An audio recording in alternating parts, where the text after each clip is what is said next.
പ്രിയപ്പെട്ട വിദ്യാർത്ഥികളെ, +2 പൊളിറ്റിക്കൽ സയൻസിൻ്റെ രണ്ടാമത്തെ ടെക്സ്റ്റിൽ നിന്നുമുള്ള അധ്യായങ്ങളാണ് നമ്മളിപ്പോൾ പഠിച്ചുകൊണ്ടിരിക്കുന്നത്. രണ്ടാമത്തെ ചാപ്റ്റർ ദി എൻഡ് ഓഫ് ബൈപോളാരിറ്റി എന്ന് പറയുന്ന ചാപ്റ്ററാണ് നമ്മൾ ഇന്ന് ചർച്ച ചെയ്യുന്നത്. ഈ ചാപ്റ്ററിൻ്റെ അകത്ത് സോവിയറ്റ് യൂണിയൻ്റെ ഫീച്ചേഴ്സ് എന്തൊക്കെയാണ്, സോവിയറ്റ് സിസ്റ്റത്തിൻ്റെ ഫീച്ചേഴ്സ്, സോവിയറ്റ് യൂണിയൻ രാജ്യത്തിൻ്റെ പ്രത്യേകതകൾ, ആ രാജ്യത്തിൻ്റെ തകർച്ച, അതിൻ്റെ കാരണങ്ങൾ, ഫലങ്ങൾ, consequences of the disintegration of Soviet Union, Soviet Union ഡിസിൻറ്റഗ്രേഷൻ്റെ കോൺസിക്വൻസസ്, പരിണിത ഫലങ്ങൾ, അതിൻ്റെ കോസസ്, കാരണങ്ങൾ, ഇതൊക്കെ ഈ ചാപ്റ്ററിൽ നിന്നൊരു എസ്സേ ആയിട്ട് ചോദിക്കാൻ സാധ്യതയുണ്ട്. അതുപോലെ തന്നെ സോവിയറ്റ് യൂണിയൻ തകർച്ചയോടുകൂടി ഒരു വലിയ ഷിഫ്റ്റിംഗ് യൂറോപ്പിൽ നടക്കുന്നുണ്ട്, പ്രത്യേകിച്ച് ഈസ്റ്റ് യൂറോപ്യൻ രാജ്യങ്ങളിൽ നടക്കുന്നുണ്ട്. അവിടെ നിലവിലുണ്ടായിരുന്ന മുൻ കമ്മ്യൂണിസ്റ്റ് രാജ്യങ്ങൾ, ആ രാജ്യങ്ങളിൽ എക്കണോമിക് സിസ്റ്റം സോഷ്യലിസ്റ്റ് എക്കണോമിക് സിസ്റ്റമായിരുന്നു. ആ സോഷ്യലിസ്റ്റ് സമ്പദ് വ്യവസ്ഥയിൽ നിന്നും ഈ രാജ്യങ്ങൾ മുതലാളിത്ത സമ്പദ് വ്യവസ്ഥയിലേക്ക് മാറുന്നു.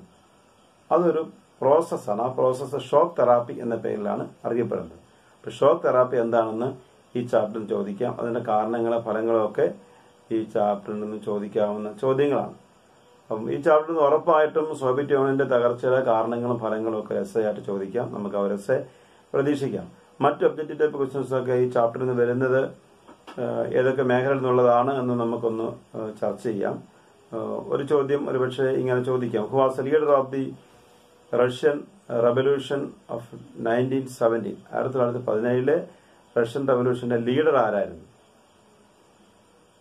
Who was the leader of the Russian revolution of 1917? The answer Vladimir Lenin ആണ് അതിന്റെ ആൻസർ. അടുത്ത ഒരു ചോദ്യം ചോദിക്കാൻ സാധ്യതയുള്ളത്: who led the Soviet Union during its consolidation? Soviet യൂണിയന്റെ കൺസോളിഡേഷന് നേതൃത്വം കൊടുത്ത വ്യക്തി ആരാണ്? ഇതിന്റെ ആൻസർ ജോസഫ് സ്റ്റാലിൻ ആണ് അതിന്റെ ആൻസർ. കൃത്യമായി ഓർത്തിരിക്കണം. വീണ്ടും അടുത്ത ചോദ്യം: who suggested peaceful co existence with the west? അത് പടിഞ്ഞാറൻ രാജ്യങ്ങളുമായി സമാധാനപരമായ സഹവർത്തിത്വം വേണം എന്ന് ആഗ്രഹിച്ചിരുന്ന, അല്ല അങ്ങനെ ഒരു നിർദ്ദേശം കൊണ്ടുവന്ന സോവിയറ്റ് യൂണിയന്റെ ഭരണാധികാരി ആരാണ്? അതിന്റെ ആൻസർ നികിത ക്രൂഷ്ചേവ് ആണ് അതിന്റെ ആൻസർ. ഓർത്തിരിക്കണം. വീണ്ടും അടുത്ത ചോദ്യം: which Soviet leader proposed Asian collective security system? Asian collective security system എന്ന ഒരു സമ്പ്രദായം ഉണ്ടാകണം, അതിനുവേണ്ടി പ്രവർത്തിക്കണമെന്ന് പ്രസ്താവിച്ച, അങ്ങനൊരു പ്രപ്പോസൽ കൊണ്ടുവന്ന സോവിയറ്റ് യൂണിയന്റെ പ്രസിഡന്റ് ആരാണ് എന്നുള്ളൊരു ചോദ്യം ഒരുപക്ഷെങ്കിൽ ചോദിക്കാം. അത് ബ്രഷ്നേവ് ആണ് അതിന്റെ ആൻസർ. അതുപോലെ തന്നെ അടുത്ത ചോദ്യം: which Soviet Union leader introduced economic and political reform policies of perestroika and glasnost? Soviet യൂണിയനിലെ കമ്മ്യൂണിസ്റ്റ് പാർട്ടിയുടെ ജനറൽ സെക്രട്ടറി ആയിരുന്ന മിഖായൽ ഗോർബച്ചേവ് കൊണ്ടുവന്ന രണ്ട് ഭരണപരിഷ്കാരങ്ങൾ, പെരിസ്ട്രോയിക്കയും ഗ്ലാസ്നോസ്റ്റും. ഈ രണ്ട് ഭരണപരിഷ്കാരങ്ങൾ കൊണ്ടുവന്ന വ്യക്തി ആരാണെന്ന് ചോദിക്കാം. അതിന്റെ ആൻസർ മിഖായൽ ഗോർബച്ചേവ് ആണ്.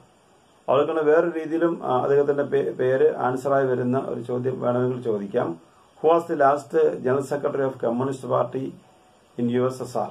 സോവിയറ്റ് യൂണിയനിലെ കമ്മ്യൂണിസ്റ്റ് പാർട്ടിയുടെ ഏറ്റവും അവസാനത്തെ ജനറൽ സെക്രട്ടറി ആരാണെന്ന് ചോദിച്ചാൽ അതിന്റെ ആൻസറും മിഖായൽ ഗോർബച്ചേവ് ആണ്.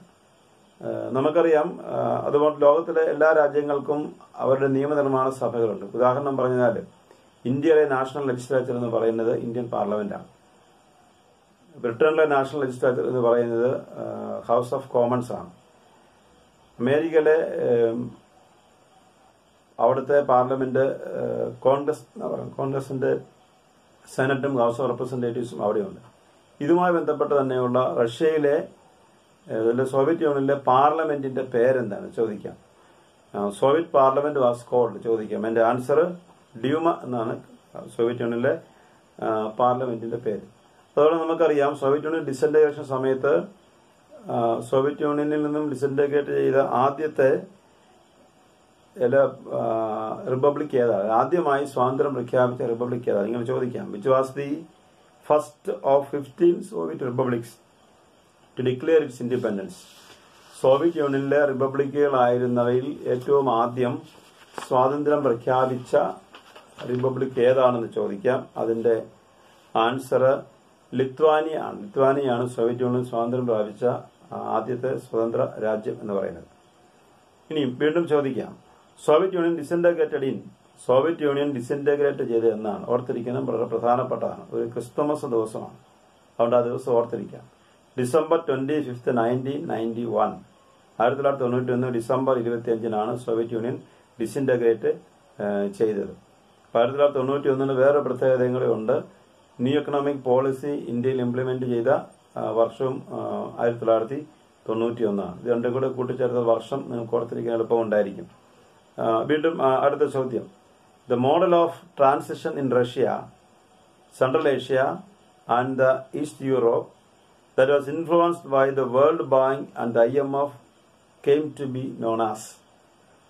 അപ്പോൾ സോവിയറ്റ് യൂണിയനിലെ മുൻ കമ്മ്യൂണിസ്റ്റ് രാജ്യങ്ങളിലെ സമ്പദ് വ്യവസ്ഥ തകർന്നപ്പോൾ IMF-ന്റെയും ലോകബാങ്കിന്റെയും നേതൃത്വത്തിൽ സജസ്റ്റ് ചെയ്യപ്പെട്ട ഒരു പുതിയ സമ്പദ് വ്യവസ്ഥ ഈ രാജ്യങ്ങളിലൊക്കെ നിലവിൽ വന്നു. അതിന്റെ ഭാഗമായിട്ട് നിലവിൽ വന്ന സമ്പദ് വ്യവസ്ഥയിലെ ആ പ്രോസസ്സിനെ നമുക്ക് ഷോക്ക് തെറാപ്പി എന്ന് വിളിക്കാം.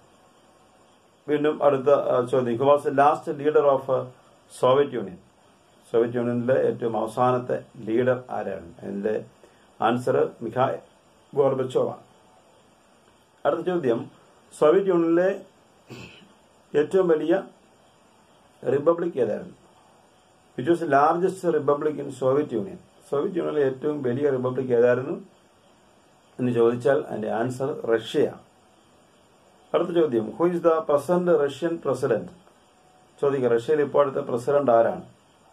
വ്ളാഡിമിർ പുടിനാണ് റഷ്യയിൽ ഇപ്പോഴത്തെ പ്രസിഡന്റ്.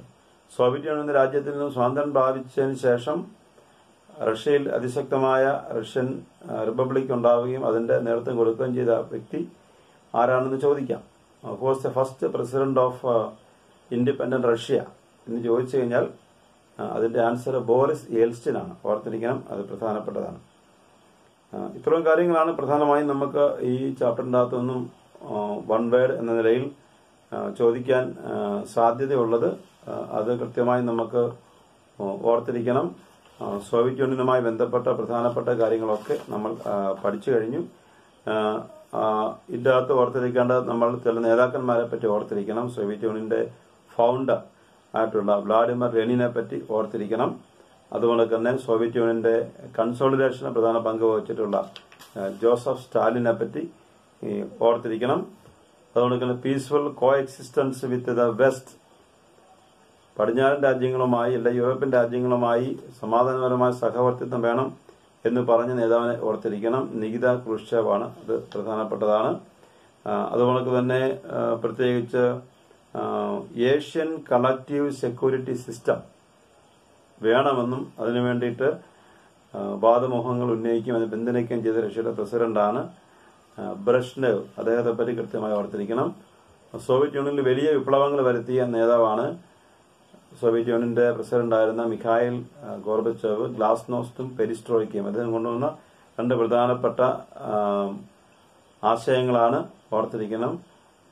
ആ ആശയങ്ങൾ കൊണ്ടുവന്നതോടുകൂടിയാണ് സോവിയറ്റ് യൂണിയൻ എന്ന് പറയുന്ന രാജ്യം ഡിസിൻറ്റഗ്രേറ്റ് ചെയ്യപ്പെടുന്നത്. ഇനി ഇവിടെ നമ്മൾ ഓർത്തിരിക്കുന്ന പ്രധാനപ്പെട്ട ഒരു കാര്യം, സോവിയറ്റ് യൂണിയൻ എന്ന രാജ്യം തകർന്നതോടുകൂടി ഇന്ത്യയുടെ ഏറ്റവും വലിയ സുഹൃത്തായിരുന്ന സോവിയറ്റ് യൂണിയനെ നഷ്ടമായി. ആ ഗ്യാപ്പിലേക്ക് പിന്നെ ആരാണ് നമുക്കുള്ളത്? അപ്പോൾ സോവിയറ്റ് യൂണിയനിലെ ഏറ്റവും വലിയ റിപ്പബ്ലിക് ആയിട്ടുള്ള റഷ്യയുമായി ഇന്ത്യ നയതന്ത്ര ബന്ധങ്ങൾ പിന്നീട് ആരംഭിക്കുന്നു. പിന്നീടുള്ള നമ്മുടെ 91 ശേഷം നമ്മുടെ നയതന്ത്ര ബന്ധങ്ങളെല്ലാം നമ്മൾ ഏറ്റവും കൂടുതൽ ബന്ധങ്ങൾ ഉറപ്പിച്ചിട്ടുള്ളത് റഷ്യയുമായിട്ടാണ്. റഷ്യ നമ്മുടെ ഏറ്റവും വലിയ ഒരു പങ്കാളി കൂടിയാണ്. ഇന്ത്യയുടെ സൈനികമായി ബന്ധപ്പെട്ട കാര്യങ്ങളൊക്കെ നമ്മളുടെ ഏറ്റവും അടുത്ത ഒരു സഹായി കൂടിയൊക്കെയാണ് ഇപ്പോഴത്തെ റഷ്യൻ റിപ്പബ്ലിക്. അത് നമ്മൾ പ്രധാനമായും ഓർത്തിരിക്കണം. അതുകൊണ്ട് തന്നെയാണ് ഇന്ത്യയും റഷ്യയും തമ്മിൽ 2001 ഒരു ഇൻഡോ റഷ്യൻ സ്ട്രാറ്റജിക് എഗ്രിമെന്റ് നമ്മൾ സൈൻ ചെയ്തിട്ടുണ്ട്. ഒരു വർഷം ചോദിക്കാം. 2001 അഗ്രിമെന്റ് സൈൻ ചെയ്ത വർഷം. അപ്പം ഈ കാര്യങ്ങൾ പ്രധാനമായും ഇത്രയും വൺ വേർഡുകളാണ് ഈ ചാപ്റ്ററിൽ നിന്ന് ചോദിക്കാൻ സാധ്യതയുള്ളത്. അത് പരമാവധി ഈ ടെക്സ്റ്റ് നന്നായി വായിച്ച് പഠിച്ച് എക്സാമിനേഷന് പോകാൻ ശ്രദ്ധിക്കുക. ഈ ചാപ്റ്ററിൽ നിന്ന് ചോദിക്കുന്ന എസ്സേ ക്വസ്റ്റ്യൻ, ഉറപ്പായിട്ടും ചോദിക്കുന്ന എസ്സേ ക്വസ്റ്റ്യൻ ആണ് disintegration of Soviet Union, causes and consequences ഏതെല്ലാമാണെന്ന് ചോദിക്കും. അതുകൊണ്ടൊക്കെ തന്നെ ഷോക്ക് തെറാപ്പിയെ പറ്റി ചോദിക്കാം. ഷോക്ക് തെറാപ്പിയുടെ കോസസ് ചോദിക്കാം, അതിന്റെ കോൺസിക്വൻസസ് ചോദിക്കാം. ഇതൊക്കെ ഈ ചാപ്റ്ററിൽ നിന്ന് പ്രധാനമായും ചോദിക്കുന്ന ചോദ്യങ്ങളാണ്. കൃത്യമായി ഇതിനൊക്കെ നിങ്ങൾക്ക് ആൻസർ എഴുതാൻ കഴിയട്ടെ എന്ന് ആശംസിക്കുന്നു. Thank you.